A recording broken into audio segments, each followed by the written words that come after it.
Assalamualaikum warahmatullahi wabarakatuh.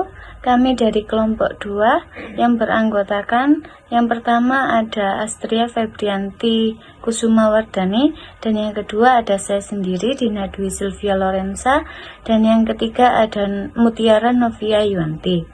Kami akan mempresentasikan materi tentang kedisiplinan. Yang pertama akan saya jelaskan mengenai pengertian kedisiplinan. Disiplin berasal dari kata disiple yang artinya pengikut atau penganut. Pada kenyataan banyak peraturan organisasi yang harus ditaati apabila seorang karyawan selalu datang dan pulang tepat pada waktunya. Berarti salah satu kedisiplinan yang tinggi tidak bisa dilihat hanya dari salah satu faktor saja. Kedisiplinan dapat ditegakkan apabila sebagian dari peraturan-peraturan ditaati oleh sebagian besar karyawan. Kedisiplinan adalah fungsi MSDM yang terpenting dan menjadi tolak ukur untuk mengukur atau mengetahui apakah fungsi-fungsi MSDM lainnya secara keseluruhan telah dilaksanakan dengan baik atau tidak. Kedisiplinan karyawan yang baik mencerminkan bahwa fungsi-fungsi MSDM lainnya telah dilaksanakan sesuai dengan rencana. Sebaliknya, jika kedisiplinan karyawan kurang baik, berarti penerapan fungsi-fungsi MSDM pada perusahaan kurang baik. Kemudian ada bentuk-bentuk disiplin kerja. Ada 3 jenis disiplin dalam organisasi, yaitu yang pertama ada pendisiplinan preventif. Pendisiplinan yang bersifat preventif adalah tindakan yang mendorong para karyawan untuk taat kepada berbagai ketentuan yang berlaku dan memenuhi standar yang telah ditetapkan. Yang kedua ada pendisiplinan korektif. Jika ada karyawan yang telah melakukan pelanggaran atau ketentuan-ketentuan yang berlaku atau gagal memenuhi standar yang telah ditetapkan, kepadanya dikenakan sanksi disipliner. Berat atau ringannya suatu sanksi tentunya tergantung pada bobot pelanggaran yang telah terjadi. Pengenaan sanksi biasa mengikuti prosedur yang sifatnya hierarki. Yang ketiga ada disiplin progresif, yaitu kegiatan memberikan hukuman-hukuman yang lebih berat terhadap pelanggaran-pelanggaran yang berulang. Tujuan dari disiplin progresif ini agar karyawan untuk mengambil tindakan-tindakan korektif atau memperbaiki sebelum mendapat hukuman yang lebih serius. Manfaat disiplin kerja. Yang pertama, tingginya rasa kepedulian karyawan terhadap pencapaian tujuan perusahaan. Yang kedua, tingginya semangat dan gairah kerja dan inisiatif para karyawan dalam melakukan pekerjaan. Yang ketiga, besarnya rasa tanggung jawab para karyawan untuk melaksanakan tugas sebaik-baiknya. Yang keempat, berkembangnya rasa memiliki dan rasa solidaritas yang tinggi di kalangan karyawan. Dan yang terakhir, ada meningkatkan efisiensi dan produktivitas kerja para karyawan. Dan yang selanjutnya akan dijelaskan oleh Astria Febrianti Kusumawardani dan dilanjutkan oleh Mutiara Novia Yuanti. Selanjutnya, saya akan menjelaskan tentang tujuan disiplin kerja. 1. Memotivasi karyawan untuk memenuhi standar kinerja perusahaan. Pegawai mendapatkan pendisiplinan dan organisasi setelah gagal memenuhi kewajibannya. 2. Mempertahankan hubungan saling menghormati antara bawahan dengan atasannya maupun sebaliknya. 3. Meningkatkan kinerja karyawan. 4.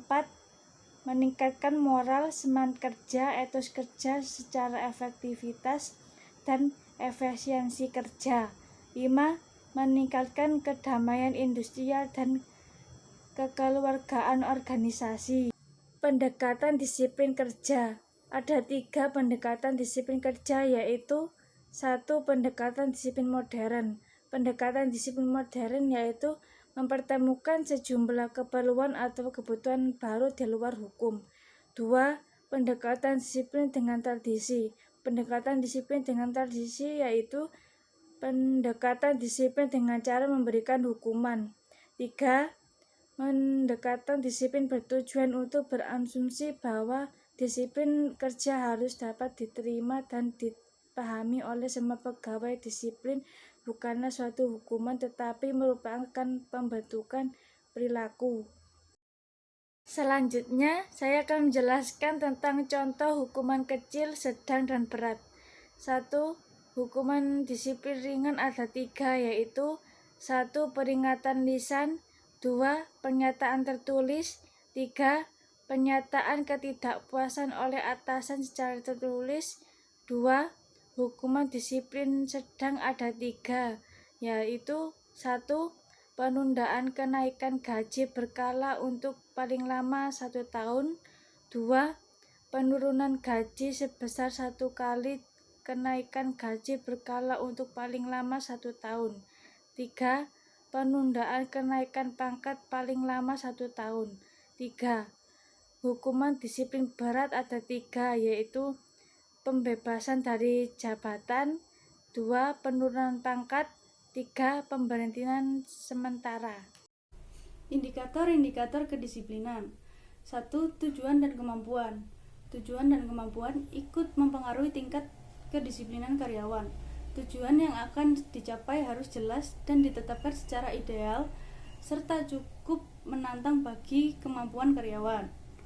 2. Teladan kepemimpinan. Teladan pimpinan sangat berperan dalam menentukan kedisiplinan karyawan, karena pimpinan dijadikan teladan dan panutan oleh bawahannya. Pimpinan harus memberikan contoh yang baik, seperti adil, jujur, bijaksana, serta sesuai kata dan perbuatannya. 3. Balas jasa. Balas jasa atau gaji dan kesejahteraan ikut mempengaruhi kedisiplinan karyawan, karena balas jasa akan memberikan kepuasan dan kecintaan karyawan terhadap perusahaan atau pekerjaannya. Jika kecintaan karyawan semakin baik terhadap perusahaan atau pekerjaannya, maka kedisiplinan mereka akan semakin baik pula. 4. Keadilan. Keadilan ikut mendorong terwujudnya kedisiplinan karyawan, karena ego dan sifat manusia yang selalu merasa dirinya penting dan minta diperlakukan sama dengan manusia lainnya. Keadilan yang dijadikan dasar kebijaksanaan dalam memberikan balas jasa, penguatan atau hukuman yang akan merangsang terciptanya kedisiplinan karyawan yang baik. 5. Waskat. Waskat adalah tindakan nyata dan paling efektif dalam mewujudkan kedisiplinan karyawan perusahaan.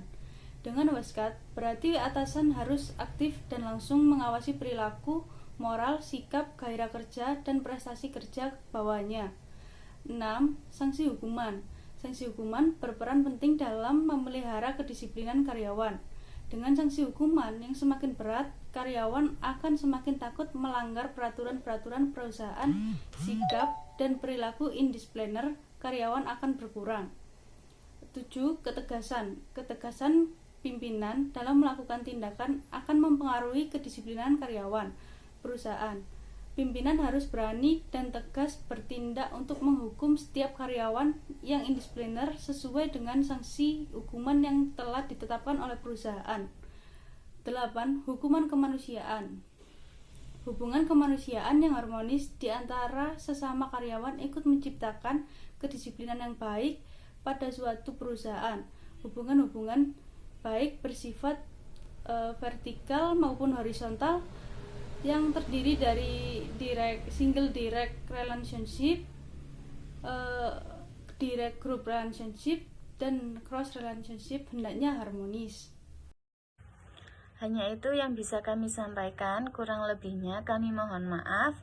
Saya akhiri, wassalamualaikum warahmatullahi wabarakatuh.